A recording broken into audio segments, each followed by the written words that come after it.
함께 하나님 말씀 볼 텐데요. 오늘 우리에게 주시는 말씀은 베드로전서 4장 1절에서 10절까지의 말씀입니다.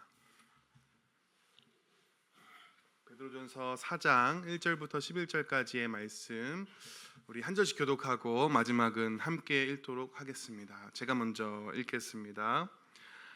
그리스도께서 이미 육체의 고난을 받으셨으니 너희도 같은 마음으로 갑옷을 삼으라.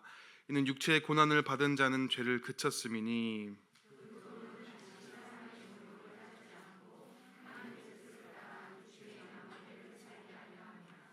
너희가 음란과 정욕과 술 취함과 방탕과 향락과 무법한 우상 숭배를 하여 이방인의 뜻을 따라 행한 것은 지나간 때로 족하도다.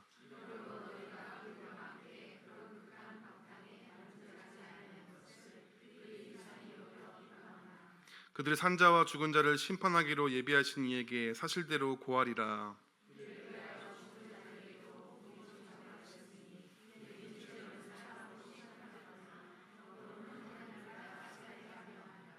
만물의 마지막이 가까이 왔으니 그러므로 너희는 정신을 차리고 근신하여 기도하라.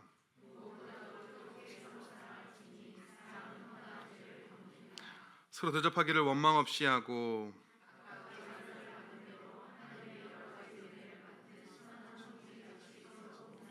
함께 읽겠습니다. 만일 누가 말하려면 하나님의 말씀을 하는 것 같이 하고 누가 봉사하려면 하나님이 공급하시는 힘으로 하는 것 같이 하라. 이는 범사에 예수 그리스도로 말미암아 하나님이 영광을 받으시게 하려 함이니 그에게 영광과 권능이 세세에 무궁하도록 있느니라. 아멘. 오늘 이 말씀을 가지고 살아라 마지막 날이 가까이 왔음을 기억하며라는 제목으로 하나님 말씀 전하겠습니다. 일본의 호스피스 전문의 오자와 다케도시가 쓴 살아라 오늘이 마지막 날인 것처럼 읽어보셨나요? 네, 혹시 들어는 보셨죠? 오늘이 마지막인 것처럼 살아라라는 그런 문장은 들어보셨을 텐데 이 책의 저자는 한 20년 동안 2,800명이 넘는 환자들의 마지막 길을 지켜보았다고 합니다. 그런 환자들의 마지막 순간을 지켜본 경험을 바탕으로 해서 그는 오늘이 마지막 날이라면 깨닫게 되는 그런 세 가지 중요한 것들을 이야기했는데요. 첫째로 행동하지 않는 것에 대한 후회가 많았다고 합니다. 그러니까 환자들이 막 한 것에 대해서 후회하기보다는 하지 않았던 일, 특히 가족이나 가까운 사람들에게 사랑을 표현해주지 못했던 거, 또 용서를 구하지 못했던 거, 또 가슴 뛰는 도전 같은 것들을 좀 미룬 것에 대해서 후회가 많았다고 합니다. 또 두 번째로 일상의 감사함입니다. 건강할 때는 당연하게 여겼던 것들이 매일 아침 눈 뜨는 것, 몸을 움직일 수 있고 소중한 사람이 옆에 있는 게 얼마나 감사한 일인지 깨닫게 되었다고 하고, 마지막으로 비교 가치의 이 무의미함, 이 죽음 앞에 서게 되니까 사회적 인정, 어떤 어떤 타인과의 어떤 비교가 전혀 의미가 없어졌다고 합니다. 그러면서 이 오자와 다케도시는 죽음이라는 극한의 현장성을 통해서 현재를 소중히 여기며 충실히 살아가야 할 이유를 이 책을 통해서 전달하고 있는데요. 사랑하는 성도님들, 만약에 오늘이 성도님의 마지막 날이라면 무엇을 하고 싶으십니까? 무엇을 후회하시겠습니까? 네, 대답하지 않으실 줄 알았습니다. 오늘이 마지막 날이라면 대답을 잘해 주시면 감사하겠습니다. 제가 만약 오늘이 제 삶의 마지막 날이라면 혼자 이렇게 생각하면서 무슨 생각을 했냐면 평소에 연락도 잘 못하던 부모님께 좀 찾아가서 키워주시느라고 참 고생하셨다. 그리고 사랑한다고 좀 한번 안아드리고 싶고, 그리고 집에 돌아와서는 사랑하는 아내와 제 딸과 함께 한시도 빼놓지 않고 그냥 시간을 같이 보내고 싶다라는 생각을 했던 것 같습니다. 그런데 오늘 놀랍게도 우리가 읽은 이 베드로전서도 비슷한 이야기를 하고 있습니다. 당시 이제 그리스도인이라는 이유만으로 고난을 받았고 흩어져 살아갔던 성도들, 이 땅의 나그네와 같았던 성도들에게 베드로가 이렇게 권면하고 있습니다. 7절에 이 만물의 마지막이 가까이 왔으니, 이것을 오늘 소개해드린 책의 제목처럼 바꿔보면 이렇게 되겠죠. 살아라, 마지막 날이 가까이 왔음을 기억하며, 이렇게 바꿀 수 있을 것 같습니다. 베드로 이렇게 말하고 있는 거죠. 성도 여러분, 만물의 마지막 날이 가까이 오고 있습니다. 우리에게 비록 고난도 있고 어려움도 찾아오지만 우리가 그러나 믿음을 포기하지 말고 마지막 날이 가까이 오고 있으니 그것을 기억하며 믿음으로 살아갑시다. 마지막 때에 우리 주님 다시 올 것을 소망하며 인내합시다 라고 이 성도들에게 권면하고 위로하고 있는 것입니다. 우리는 오늘 이 베드로의 권면을 함께 들었으면 좋겠습니다. 그래서 마지막 때를 살아가는 인생, 또 유한한 언제 죽음을 맞이할지 알지 못하는 우리의 인생 가운데 무가치하고 무의미하고 헛된 일들, 사라질 것들을 쌓는 그런 삶이 아니라 정말 가치 있고 의미 있고 영원한 것들을 함께 이루어 나가는 저와 성도님의 삶이 되길 간절히 소망합니다. 우리 첫 번째 주제 한번 같이 읽어보겠습니다. 시작.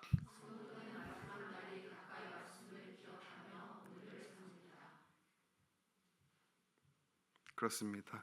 우리 7절에 만물의 마지막이 가까이 왔다라고 말씀하고 있습니다. 이것은 성경의 어떤 그런 구속사적인 관점에서 굉장히 중요한 의미를 가지고 있습니다. 만물이라는 것은 말 그대로 이 세상에 있는 모든 것을 말합니다. 그러니까 이 만물의 마지막은 그러니까 이 세상의 모든 것의 끝, 그러니까 이 세상의 종말을 말하고 있습니다. 이 세상의 종말이 가까웠다고 말하고 있는 것이죠. 성경은 이 세상의 종말에 대해서 어떻게 이야기할까요? 종말에 대해서 어떻게 생각하십니까? 오늘 굉장히 분위기가 다운되고 처지고 이 분위기를 일으켜 세울까 말까 고민하고 있지만 주의 말씀만 전하겠습니다. 이 세상의 종말에 대해서 뭐라고 말할까? 첫 번째로 이 마지막 날에는 예수님께서 재림하신다고 말씀하고 있습니다. 우리 요한복음 6장 40절을 보면 내 아버지의 뜻은 아들을 보고 믿는 자마다 영생을 얻는 이것이니 마지막 날에 내가 이를 다시 살리리라. 그러니까 예수님께서 마지막 날에 이 믿는 자들을 다시 살리신다고 말씀하고 있거든요. 그럼 그 마지막 날 살리는 날이 언제일까요? 우리 데살로니가전서 4장 16절 17절은 좀 같이 한번 읽어보겠습니다. 시작. 주께서 호령과 천사장의 소리와 하나님의 나팔 소리로 친히 하늘로부터 강림하시리니 그리스도 안에서 죽은 자들이 먼저 일어나고 그 후에 우리 살아남은 자들도 그들과 함께 구름 속으로 끌어올려 공중에서 주를 영접하게 하시리니 그리하여 우리가 항상 주와 함께 있으리라. 아멘. 마지막 날 믿는 자들 다시 일으켜 세우시는 그 날이 언제입니까? 주께서 호령과 천사장의 소리로 친히 강림하시는 그때, 예수님이 재림하시는 때입니다. 그러니까 예수님의 재림하시는 날이 곧 우리의 마지막, 이 세상의 마지막 날이라는 것이죠. 그리고 예수님은 오늘 말씀 보면 그 마지막 날에 무엇을 하신다고 합니까? 믿는 자들을 다시 일으키신다, 다시 살리신다. 그러니까 여기서 우리는 중요한 두 번째 이 종말에 대해서 알 수 있는데요. 이 세상의 끝 종말, 예수님 재림하실 때는 어떤 일이 일어나나요? 그리스도 안에서 죽은 자들이 부활하고 살아있는 자들도 구름 속으로 끌어올려 영화롭게 된다. 그러니까 하나님의 나라가 완전히 임하고 하나님의 구원이 완성되는 날, 이 곧 이 마지막 날 예수님 재림하시는 날인 것을 우리가 알 수 있습니다. 또 마지막 날에는 우리 마태복음 16장 27절 말씀 한번 같이 읽어보겠습니다. 시작. 인자가 아버지의 영광으로 그때 각 사람이 행한 대로 갚으리라. 마지막 때에는 또 우리 모두가 다 그 심판대 앞에 서게 된다고 말씀하고 있습니다.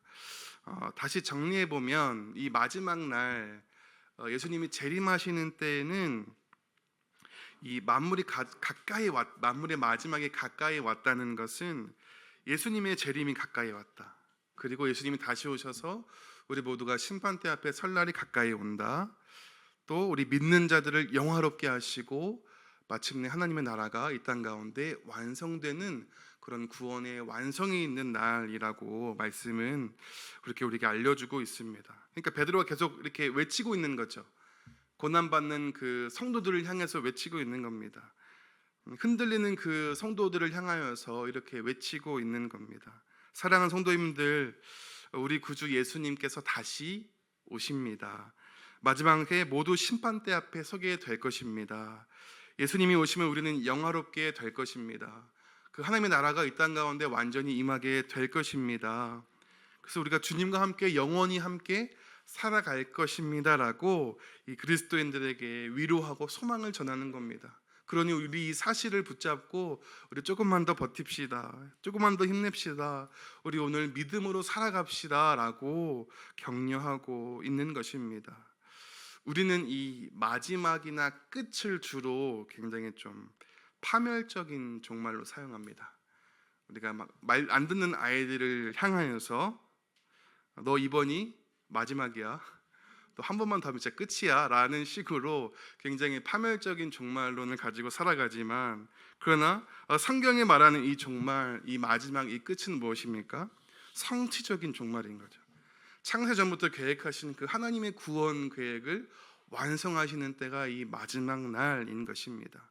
그래서 우리는 이 구원의 완성을 소망하면서 오늘 하루를 믿음으로 살아가는 것입니다. 마지막 날은 하나님께서 모든 것을 새롭게 하시는 그 날이기 때문입니다. 마치 예수님은 다시 오지 않을 것처럼 사시는 우리 성도님 계신가요? 마치 우리가 어떤 사람, 다시는 내가 안 볼 사람 앞에서 그냥 막 하는 것처럼 예수님 다시 안 만날 거라고 생각하고 이 땅 가운데 사시는 우리 성도님 있으신가요? 우리는 반드시 예수님을 만나게 될 것입니다. 이 세상에 종말이 없이 심판대 앞에 서는 날 없이 살 거라고 생각하고 방탕하며 죄지으며 그냥 사시는 성도님들 계신가요? 심판의 날이 그 앞에 설 날이 다가오고 있습니다. 또 믿음으로 참 살아보려고 애썼는데 좀 지치신 분들, 또 때로는 믿음의 실증을 경험하시는 분들, 때로는 하나님 살아계신가 허무에 빠져 계신 분들 있을 수 있지만, 오늘 말씀을 보면 마지막 날에 예수님께서 다시 이 땅 가운데 오시고 그 완전한 하나님의 나라를 완성시켜 주시고 우리를 영화롭게 하시고 우리와 영원히 함께 사신다고 약속하고 있는 것을 붙잡고 나아가시기를 간절히 소망합니다. 우리가 잘 아는 그 중국 내지 선교사 찰스 스터디의 그 유명한 문구, 오직 한 번뿐인 인생이라는 문구 한번 같이 한번 읽어보겠습니다. 시작. 오직 한 번뿐인 인생 속히 지나가리라. 오직 그리스도를 위해 한 일만이 영원하리라. 우리는 이 선교사님의 이 시를 기억하면서 또 오늘 이 베드로 사도가 전한 참된 위로와 소망을 붙잡고 오늘 하루 믿음으로 살아가는 저와 성도님의 삶이 되시기를 주님의 이름으로 축복합니다. 이렇게 마지막 날이 가까이 왔음을 기억하며 살아가는 우리 성도는 어떻게 살아가야 할까? 두 번째 대지 한번 같이 읽어보겠습니다. 시작. 하나님의 뜻을 따라 삽니다. 우리 베드로전서 4장 2절 말씀 한번 같이 읽어보겠습니다. 시작. 그 후로는 다시 사람의 정욕을 따르지 않고 하나님의 뜻을 따라 육체의 남은 때를 살게 하려 함이라. 이 마지막 날이 왔음을, 이 마지막 때를 살아간다는 것은 무엇일까? 너무 단순하고 단순합니다. 이 세상 속에서 어떤 사람의 정욕, 이 세상의 방향을 쫓아 살아가는 것이 아니라 어디로 가든지 다른 사람들이 무엇으로 가든지 우리는 하나님의 뜻을 따라 살아가는 삶이 이 마지막 때를 살아가는 성도의 삶이 되어야 합니다. 구체적으로 3절에 이렇게 말하고 있습니다. 너희가 음란과 정욕과 술 취함과 방탕과 향락과 무법한 우상 숭배를 하여 이방인의 뜻을 따라 행한 것은 지나간 때로 족하도다. 음란, 정욕, 술 취함, 방탕, 향락, 이 무법한 우상 숭배를 하지 않고 하나님의 뜻을 따라 살아가야 한다는 것이죠. 이것은 악행의 목록이기도 하고 또 당시 이방인들의 이 생활 방식을 상징적으로 보여주고 있기도 합니다. 좀 하나씩 잠깐 살펴보면 이 음란은 무엇입니까? 절제 없는 어떤 쾌락을 쫓는 삶을 의미하죠. 하나님이 정해주신 선이 있는데, 어떤 부부라는, 가족이라는 어떤 하나님이 정해진 선이 있는데 그 선을 마음대로 넘나드는 것을 의미합니다. 정욕은 뭡니까? 하나님이 주신 욕구가 죄는 아니지만 그러나 이 욕구의 방향성이 잘못된 것이죠. 하나님보다 더 많이 무언가를 원하고 사랑하는 것입니다. 또 술 취함은 뭘까요? 술 취하는 것을 포함해서 절제력을 잃고 무엇인가에 지배당하는 상태를 말합니다. 그러니까 술이 되었든 혹은 돈이 되었든 이 쾌락이 되었든 어떤 습관, 어떤 운동, 자신만의 어떤 신념이 되었든 그것에 지배를 받는 것, 하나님 대신해서 그것에 다스림을 받는 것, 그것이 영적인 술 취함이 될 수 있을 것 같습니다. 방탕은 무엇입니까? 이 한계를 모르는 끝없는 쾌락의 추구이죠. 또 향락은 무엇입니까? 그러니까 단순히 즐거움이 아니라 인생의 목적이 즐거움이 되어버린, 인생의 목적이 쾌락이 되어버린, 오직 나의 만족과 나의 욕구만을 위해 사는 삶의 태도를 말하고 있습니다. 마지막으로 무법한 우상 숭배는 무엇입니까? 하나님이 아닌 다른 것을 우리의 인생의 주인으로 모시고 살아가는 것입니다. 그러니까 이 6가지를 조금 정리해 보면 결국 이 하나님이 아닌 자기가 주인이 되어서 자기 마음대로 살아가는 삶, 자신의 만족을 채우기 위해서 하나님 외에 다른 것들로 자신을 채우려고 하는 것이 이 죄의 본질인 것이죠. 그리고 베드로 사도는 이 죄악을 짓고 살아가는 우리에 대해서 뭐라고 말씀하고 있습니까? 3절 이제 마지막에 노란색 글씨 한번 같이 읽어보겠습니다. 시작. 지나간 때로 족하다. 우리가 이렇게 죄 지으며 살았던 것은 지나간 때로 족하다라고 말하고 있는 것입니다. 예수님을 믿는 성도, 마지막 때가 가까이 왔음을 기억하고 살아가는 성도는 더 이상 내가 주인이 되고 하나님 외에 다른 것으로 나를 만족시키려는 그런 삶을 살아가서는 안 됩니다. 이제 우리는 예수 그리스도의 십자가의 복음으로 말미암아 새 사람이 되었고 복음의 능력으로 우리가 하나님의 나라를 소망하며 이 마지막 때를 살고 있기 때문에 우리는 더 이상 그러한 죄악에 끌려 살아가서는 안 된다는 것이죠. 오히려 우리는 무엇을 따라? 하나님의 뜻을 따라서 거룩함과 절대, 사랑과 섬김의 모습을 가지고 살아가야 합니다. 그것이 우리의 부르심입니다. 우리는 이제 하나님의 나라를 향해서 전심전력하면서 살아가야 합니다. 마지막으로 이 마지막 날이 가까이 왔음을 기억하는 성도의 삶은 어떠해야 되는지 우리 세 번째 주제 한번 같이 읽어보겠습니다. 시작. 기도하며 사랑하며 봉사하며. 우리 7절 말씀 한번 같이 읽어보겠습니다. 시작. 만물의 마지막이 가까이 왔으니 그러므로 너희는 정신을 차리고 근신하여 기도하라. 이 말씀은 이 마지막 때가 됐으니 우리 교회로 모여서 기도만 합시다, 기도원에 올라가서 기도만 합시다라는 의미가 아닙니다. 그럼 왜 기도해야 될까요? 마지막 때에 질문입니다. 마지막 때에 왜 우리는 깨어서 기도해야 됩니까? 그럼 반대로 왜 기도하지 않으십니까? 왜 우리가 마지막 때에 깨어 기도해야 될까? 왜냐하면 마지막 때가 다가올수록 이 세상이 점점 혼란해지고 혼탁해지고 불법에 성행하고 진리가 사라지고 죄악이 만연할 때에 우리가 미혹되지 않기 위하여서 우리가 깨어서 기도해야 한다는 것입니다. 기도함으로 정신을 차리지 않으면 혼란에 빠질 겁니다. 흔들리고 쓸데없는 불안과 공포, 쾌락과 절망에 휩싸이게 될 것입니다. 기도함으로 근신하지 않으시면 자제력을 잃으실 겁니다. 욕망과 분노에 휩쓸리게 될 것입니다. 이 마지막 때는, 이 마지막 날이 가까울수록 영적으로 점점 치열한 전쟁의 시기인 것을 다 알고 계실 것입니다. 거짓이 진리처럼 보이고 세상이 점점 혼란해질 때 기도하지 않는다면 우리는 쉽게 미혹되고 쉽게 넘어질 수 있습니다. 그래서 베드로가 말하고 있는 겁니다. 만물의 마지막에 가까이 왔으니 그러므로 너희는 근신하여 기도하라. 정신을 차리고 근신하여 기도하라. 이 기도는 단순한 종교 행위가 아닙니다. 이 마지막 때를 살아가는, 이 마지막 때를 이겨나가는 우리 성도의 믿음의 호흡인 줄 믿습니다. 기도할 때 우리 하나님과 연결되고 우리 안에 두려움이 소망으로 변화되고 이 혼란한 세상 속에서 하나님의 뜻을 분별할 수 있습니다.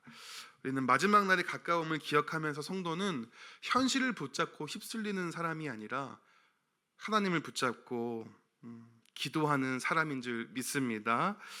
세상의 끝이 다가올수록 마음을 지키고 주님의 뜻을 분별하기 위해서 우리는 정신 차리고 근신하여 깨어 기도하는 저와 성도님 되시길 주님의 이름으로 축복합니다. 또 그다음 우리 8절 보면 무엇보다도 뜨겁게 서로 사랑하라고 말씀하고 있습니다.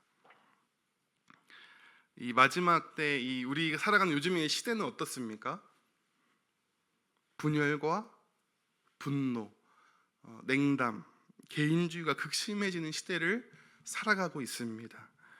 또 자신의 이익을 위해서라면 뉴스를 보면 막 자신의 이익을 위해서라면 다른 사람의 행복, 심지어는 목숨까지도 빼앗는 이 비극적인 시대 속에서 우리 살아가고 있습니다. 또 우리 가까이만 보면 우리의 가정들은 어떠한가요? 우리의 가정들이 깨어지고 있습니다. 또 세대와 세대가 분리되고 있습니다. 이게 무엇보다 서로 뜨겁게 사랑함을 회복해야 할 때가 이때인 줄로 믿습니다. 사랑이 없으면 모든 것이 무너집니다. 가정도 무너지고요, 교회도 무너집니다. 이 마지막에 가장 어려운 이때에 우리가 가장 필요한 것은 어떤 지식과 능력과 어떤 힘이 아닙니다. 저는 사랑의 끈이라고 생각합니다. 그래서 베드로는 이렇게 말하고 있는 겁니다. 무엇보다 뜨겁게 서로 사랑하라. 이 무엇보다라는 것은 가장 우선되는 것 아닙니까? 우리가 이때에 가장 우선되게 붙잡아야 할 것, 가장 중요한 것은 서로 뜨겁게 사랑하는 것입니다. 상대방이 이해되지 않죠. 나랑 좀 다르죠. 그러나 그럼에도 불구하고 우리는 뜨겁게 서로 사랑해야 합니다. 그렇게 우리가 서로 사랑할 때 서로의 허물과 상처를 보다듬어주고 용서하고 회복할 수 있는 것입니다. 이 마지막 때 세상의 미움과 분열 속에서 이 그리스도의 사랑만이 우리의 가정을 다시 건강하게 세우고 교회를 세우고 서로의 허물을 덮어주고 하나님의 사랑을 드러내는 유일한 길인 줄 믿습니다. 오늘 아침에 이제 말씀 준비하면서 묵상하고 있었는데 오늘 아침에도 이제 그 아이가 새벽에 이제 잠이 깨서 조금 이렇게 한 새벽 3시까지 이렇게 떠들었습니다. 아이가 지금 말을 하는 때는 아니고 소리를 내는 때 리라 리라 리라 리라 막 이런 말이 안 되는 이상한 소리를 막 내는 때인데 이제 막 이렇게 새벽 1시쯤이었던 것 같아요. 깨가지고 갑자기 리라 리라 리라 하고 뭐 브르르 하고 뭐 이렇게 잠이 확 깨가지고 놀고 있는 겁니다. 그래서 이제 아내도 너무 고생을 했고 저도 뭐 아내보다는 당연히 덜 고생하지만 제 잠을 뭐 푹 못 자니까 좀 아침에 예민해졌죠. 그래서 이제 아침에 아이가 일어나서 아이를 밥 먹이고 세수시키고 제가 있습니다.